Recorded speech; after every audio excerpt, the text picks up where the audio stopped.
Hi, it's Tyrone from tyroneshum.com and welcome to the dedicated channel where I talk about outsourcing and automation.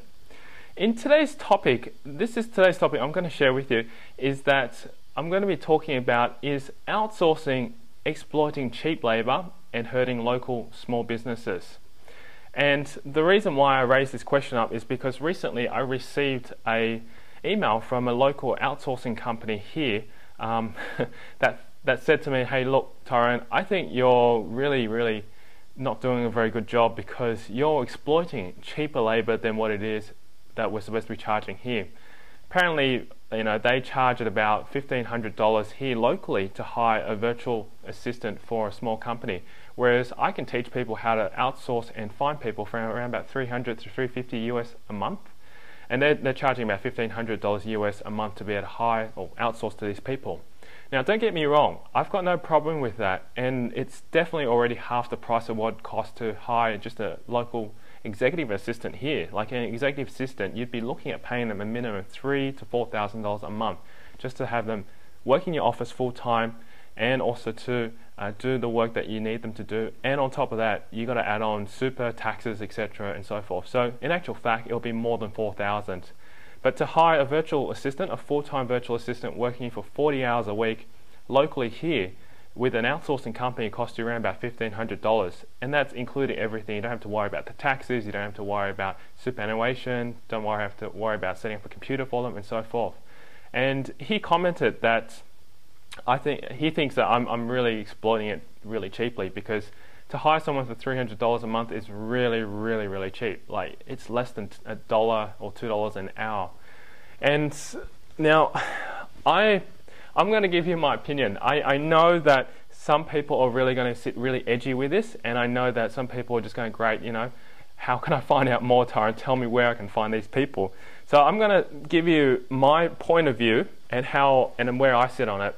Now, by now, if you've been following me for quite some time, or you know me just recently watching my videos, you know that I'm very strong with outsourcing. I very much recommend it. I encourage people to do it, and to also integrate that within their business, because you can really leverage yourself and do so much more. Where I sit on this, okay? In my opinion, think about outsourcing as another way to be able to provide a job for someone else, and also to be able to give them skills, and also to give them a livelihood.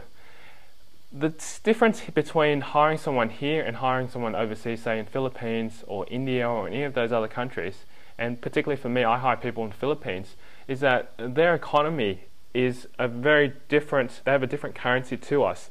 And if you were to go over there and basically live their standard of living, the cost of living would be so much lower, and therefore that's why their wages are so much lower. But in comparison, they're getting pretty much the same, wages as what we would be getting here, but our exchange rate exchanges it, so therefore it looks like it's so much cheaper. Say somebody in the Philippines, they're getting paid 20,000 pesos per month just as a full-time programmer. 20,000 pesos a month equates to roughly about $400 US a month, approximately, give or take. Whereas here in Australia, you probably might be looking at hiring a full-time programmer for roughly about 10K a month, like for a really serious hardcore programmer that I'm hiring in the Philippines. Now, 10K, $10,000 Australian versus 20,000 pesos. $10,000, you can do a lot of things in Australia. Your standard of living is so much higher. That's why you need to be paid that much higher. And also too, $10,000 takes you quite a bit away, but after you pay your mortgages, your food, your expenses and stuff, you might only be left with maybe about 5 or 4K a month or so. So the cost of living is very high, whereas in the Philippines, 20,000 pesos a month really does push them a lot further as well too. So in terms of proportional scale and also the standard of living, it's very much relative. And that's the reason why people just don't understand that I'm actually doing a good thing to provide a job for people inside the Philippines and paying them that kind of rate.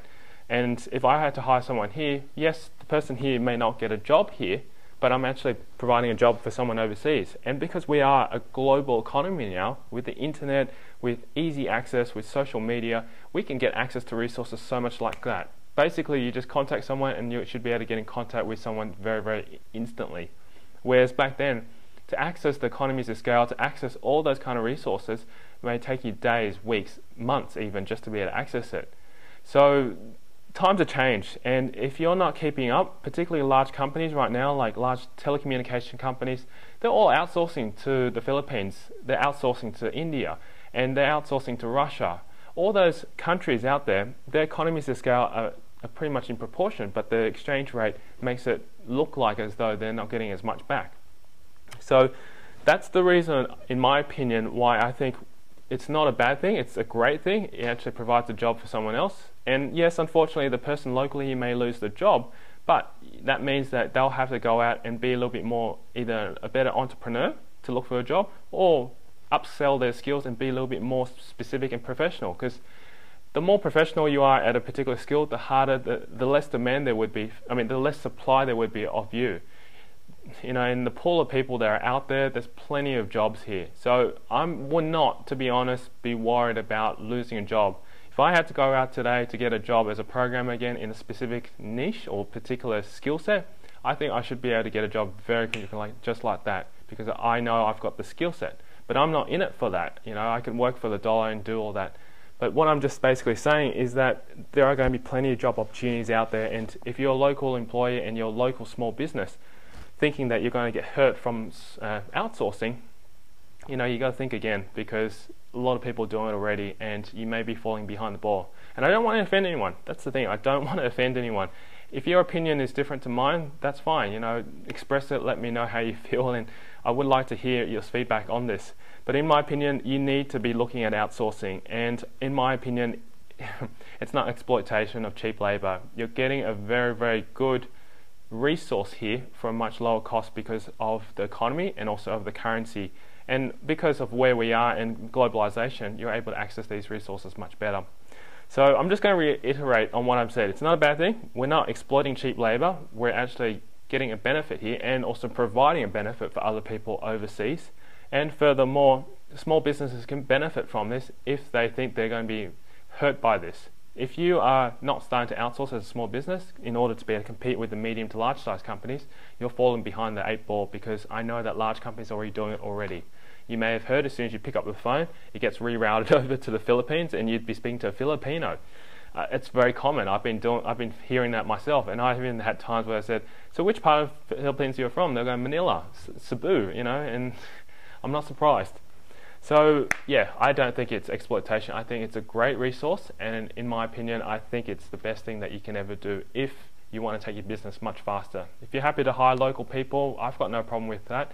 You obviously would be paying a little bit more, but if you can take your money further, instead of hiring just one person who gets a task done for you in, say, a week, you could probably hire 5 of that same 5 people of the same value overseas and get it done 5 times faster and get more done at the same time. Alright, I know I've sort of just talked a little bit, rambled on a little bit about there, and I just wanted to sort of answer and also raise this up, because I have had a lot of these times people have just said that to me, and I just want to share that with you. And I wanted to sort of just be open about what that person said to me, because I think it's pretty real. You know, if you're not real about this, you're going to be falling behind the 8 ball.